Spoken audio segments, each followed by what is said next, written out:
জানিস তো, মাঝে মাঝে মনে হয় পাখি হয়ে আকাশে উড়ে যায়, কিন্তু কপাল খারাপ, আমার ডানা দুটোতে তো আর পালক নেই যে আমি উড়ে যাব পাখা মেলে। চুপ কর মদনা, চুপ কর, নইলে আমি চলে যাব। মানুষের আবার পালক গজায় নাকি? হ্যাঁ রে, হ্যাঁ হয়, স্বপ্নে মানুষের পালক গজায়, স্বপ্নে সব হয়। কি?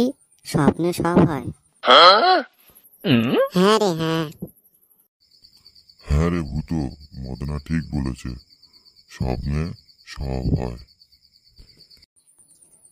এ কি আলুদা, তুমিও শেষে মদনা সুরে গান গাইছো? হ্যাঁ রে হ্যাঁ, এই তো সেদিন আমি স্বপ্নে দেখলাম মদনার বউ মদনাকে সকালে ঝাঁটা দিয়ে পিষছে।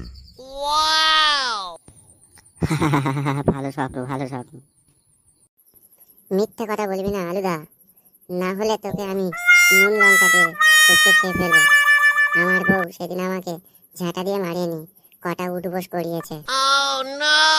এবারে বুঝলাম তোর ডানায় কেন পালক গজায়নি আর তুই কেন উঠতে পারছিস না। কারণ তুই যে তোর বউয়ের হাতে ঝাঁটাকে আর উঠবোস করে মরণের পালকটা গজিয়ে ফেলেছিস। যে কোনো মুহূর্তে বল হরি হরি বল হয়ে যাবে। আর একটা উল্টো পাল্টা কথা বললে মেরে তোর দাঁত ভেঙে দেবো। আর আমি তোদের সাথে আর কোনোদিন আড্ডা মারতে আসবো না। আমি চললাম, তোরা থাক, আমার ঘাট হয়ে তোদের সাথে আড্ডা মারা।